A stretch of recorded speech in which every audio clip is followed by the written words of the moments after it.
For this project, you're going to need your cookie sheet. I'm gonna be baking on this silicone mat, so it's got like a shiny back. Your cups for coloring, of course, your mica powder and your beads. And I'm gonna use this plate here to measure out how many beads I'm gonna be using since I'm gonna be doing different colors. And then a tassel, if you would like, this is optional. I'm gonna be adding this to the bottom. The last and most important supply you're gonna need is your cookie cutters. Have two of the same shape, one smaller than the other.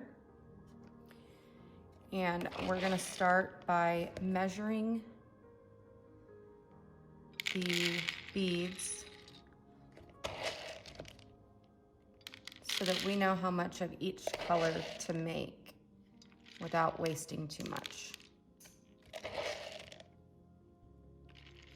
And so that we can make sure each one of our shapes are evenly sized. When you're choosing which cookie cutters to use, make sure that you are gonna have enough room to get both ends into the single loop. So if this is too small and these are wider, if you double up the width of the top and the bottom, it should be less than the center cutter. They should be smaller so that they can both fit in there in that middle link. I haven't done one yet, and I may do one after I film this just to show it for demonstration purposes, but I do have circle cutters that I was thinking about doing, so it makes more like a chain link effect as opposed to like these heart shapes.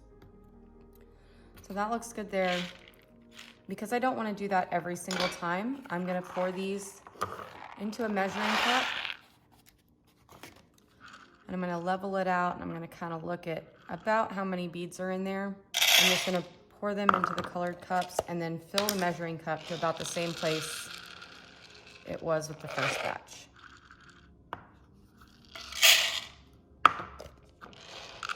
This just makes the whole process a little bit quicker. And then just to be on the safe side, I'm going to take about half a tablespoon and add it to each color cup. Set that aside, and I'm going to start adding my colors. So I'm doing an ombre here with pinks, kind of, just because of the hearts. It gives a little bit of a Valentine's Day vibe. I know we're a little early here for that, but it's never too soon to start getting ideas and trying new things for Valentine's Day coming up. Of course, you can do any color combination that you want. You don't have to do 3 different colors at all. If you just want to do each one of the little links all of the same color, that's fine. I thought about doing a white, green, and red one for Christmas. I also have thought maybe a white, gray, and black one would be kind of pretty.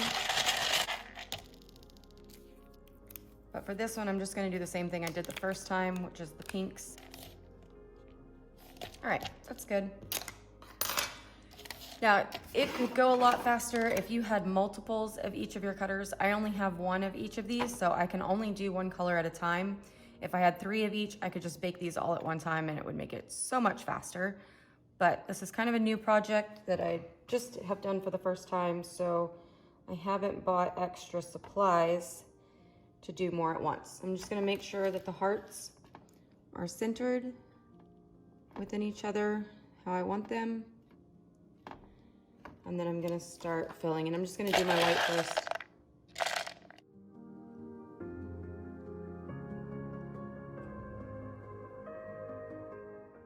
If you feel like they get off, and you can always readjust it even after some of the beads are already in there.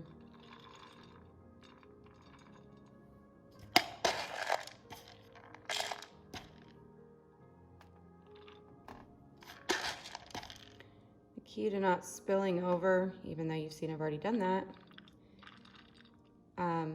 1 is to cover with your finger, and 2, to put less beads in your spoon. The more beads that are in there, the harder it will be to get them all in there. And I've bumped my cookie cutter, so got some beads trying to escape from the bottom here. Just gonna fix that.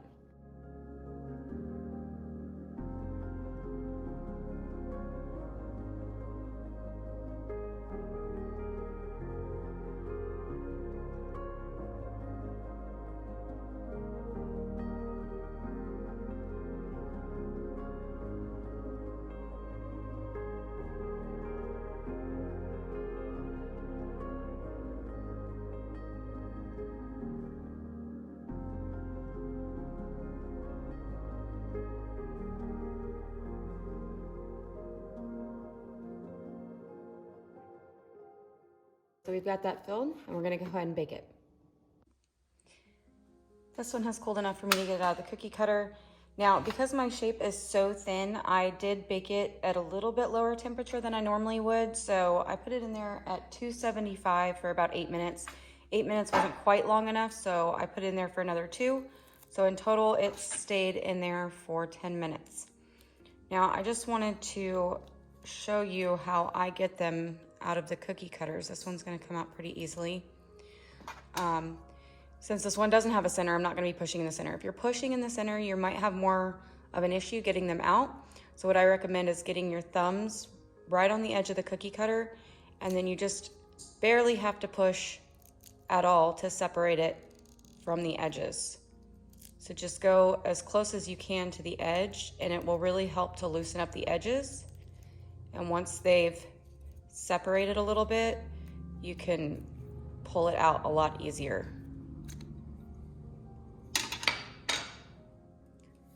Now I'm just gonna trim around because, I mean, this is usually an optional thing. I, most of the time, trim my edges on just about all the ones that I do. Sometimes I leave my cactus kind of spiky because it's a cactus. This one I need really smooth edges because I need it to fit into that center cutout.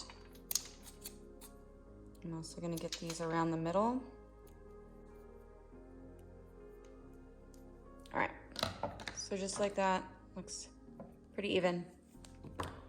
Now I'm going to start on the next one, and I'm gonna save y'all from having to watch me fill the next cookie cutter from start to finish.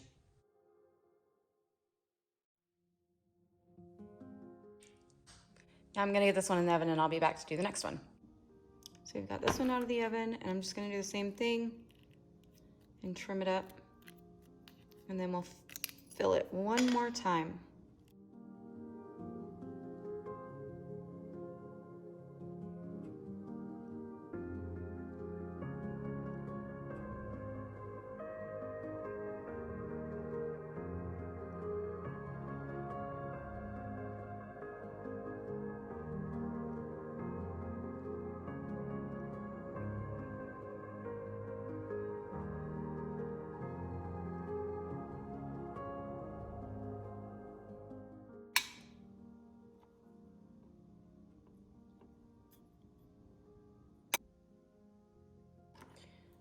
All right, we've got our last one here, and I'm just gonna get it out, trim it up, and then I will show you how to attach each of the pieces to one another.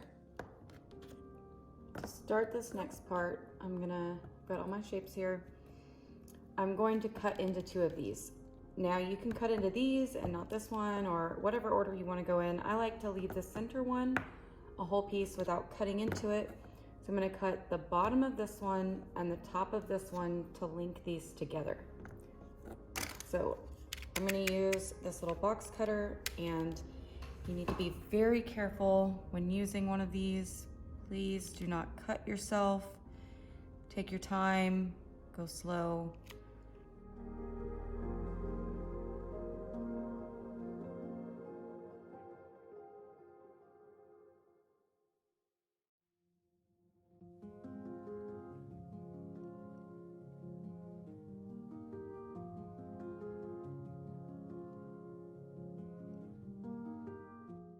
Just like that. Now on this one, I'm going to cut through here, and I'm doing this so that when they're linked together, this piece is going to cover that line where it was cut. So on this one, since it's going to be hanging from the bottom, I'm going to cut it at the top here.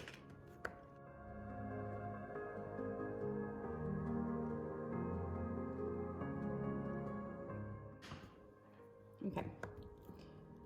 Now, I've already got these 2 linked together, and you saw I did it. I just opened one up, put it through this one. And then I'm just gonna put a little dab of hot glue into that opening, and then just line it back up and firmly press together.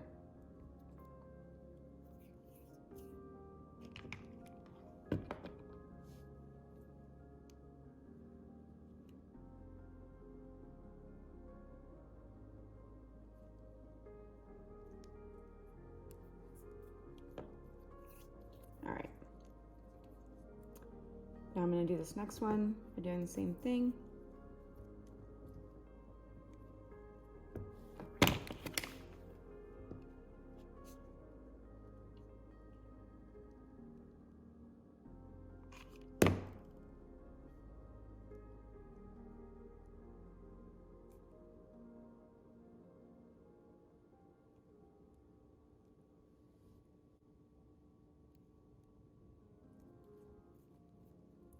So that's good enough for now.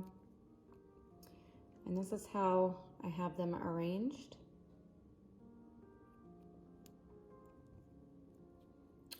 And sometimes they will slip out of place a little bit, but you know, sometimes when they're hanging like this, it's not so bad either.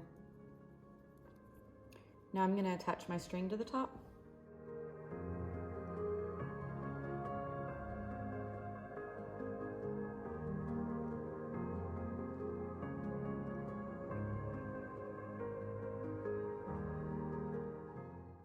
See there, I didn't even have to put a hole in there. I just tied it all the way around this part of the heart.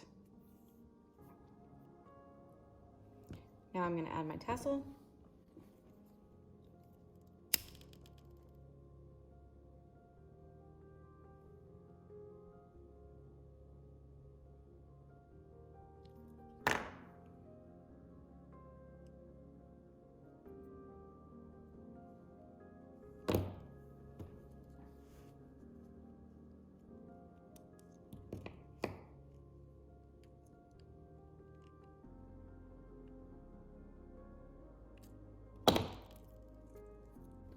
And there is the end result. Now you have this cute little 3-dimensional heart chain.